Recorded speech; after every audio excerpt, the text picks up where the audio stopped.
Shares of New York Community Bancorp begin the week in the green. They shot up close to 17% on Friday. This after top executives disclosed they bought some stock in the lender, but shares have still been cut in half over the last week and a half, following a surprise loss and then a dividend cut from NYCB last week. The bank's newly appointed executive chair saying it would reduce the work to it would work rather, I should say, to reduce exposure to troubled commercial real estate, which maybe it should have been doing already. Joining us right now to talk about this and so many other things. I want to talk Musk. I want to talk so many things.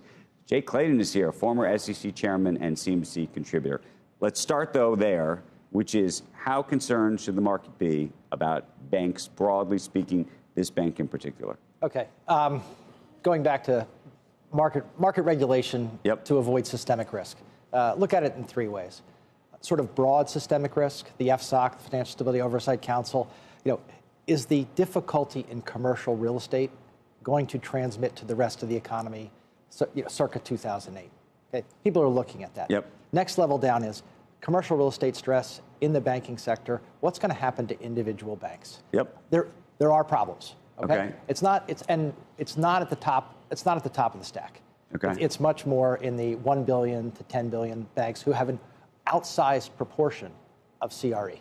And then lastly, is the market getting enough information where you have people hedging and adjusting so that you don't have the kind of shock that transmits through the system? So that's how you look at it. We are going to continue to have problems if rates stay where they are and office occupancy stays where it are at a number of smaller banks. We had lots of debates about a year ago now, maybe more, about whether the government really was guaranteeing deposits, whether this implied guarantee was explicit, implicit, what was really happening, and whether the numbers needed to be higher if, in fact, a bank were. Do you have a view about that today? I think to be, and maybe I'm getting out over my skis. I'm not a regular. I think that implied guarantee is still there for excess deposits in the context of some of these isolated stresses at banks. I believe it's still there. Okay, I want to switch topics on you. Elon Musk. We were just talking to Walter Isaacson about it before. What do you make of what's happened in Delaware with that decision?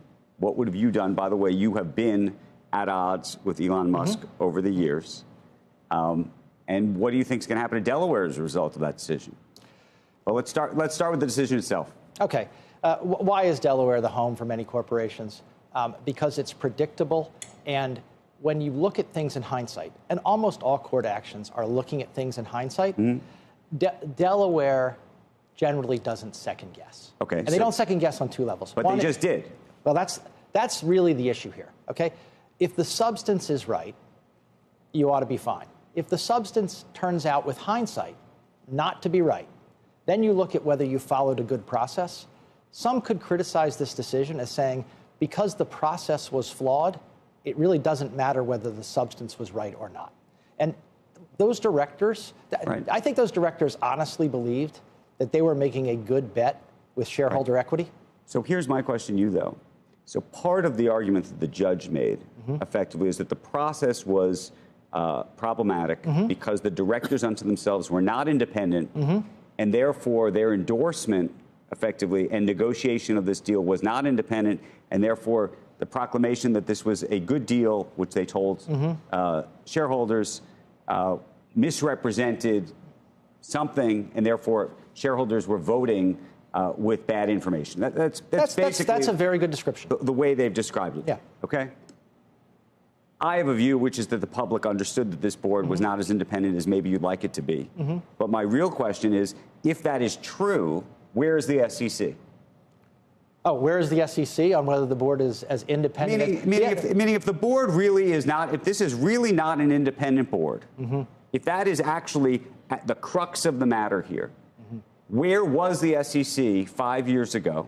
You were there to say, forgetting about the compensation package, or by the way, where were the exchanges, or where was whoever was supposed to be, minding the store to say this board is not independent, and therefore this is a problem, and it needs to be fixed?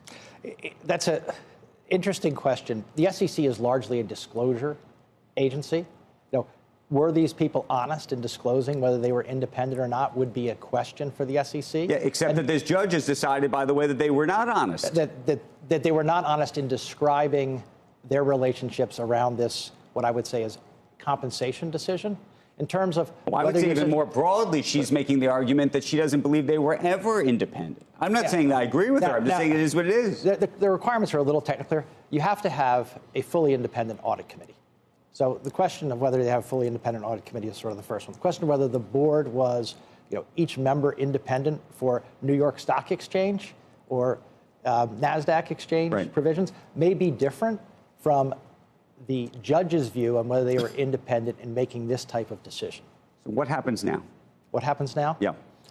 That is the question. First of all, it's going to be on appeal, right? Yep. And if you're the directors, you have to appeal this. Is there going to be pressure on this at the appellate level on them in Delaware to say we got to reverse this, otherwise every company is going to go to Nevada or Texas or wherever they're going? To be non-technical about it, I think the question will be, does a bad process invalidate good substance, assuming the substance of the decision originally was good, right? If the substance was bad, if the Supreme Court in Delaware says the substance was bad and the process was bad, but the shareholders that's fine. Voted on it. Well, that is the interesting thing. The shareholders voted on it, and look, was it an outsized? Was it a unique pay package? But I remember at the time it seemed like it was nearly impossible. But nearly impossible. And did shareholders benefit from a remarkable rise in the stock price? Yes, they did. So where are you going to go? You're going to validate the decision and then find some way to post hoc compensate, which isn't going to be anywhere close? Or are you going to say, look, terrible process. This is not a board that's functioning the way it should, but on balance, the substance of the decision was right. That'll be the question going forward. What are you thinking? I'm thinking, I can see something spinning in your head there.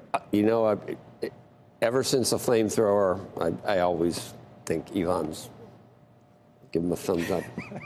Think how much money for him to. How did he even have so much confidence to think that the shares or the price would grow into where he'd be compensated like that? I don't hold it against one of the board or him. That I'm not sure about is this, that he already had enough stock to be motivated. Right. And that is the argument that she proffers, which is that all of the stock was on the table anyway. And my glib response is, well, should he have sold it before he got the pay package? Right. Right. I don't know. I mean, these judging with hindsight, you've got to be really, really careful. It's why Delaware has lasted so long, because, process protects judgments from 20/20 hindsight, and substance is important.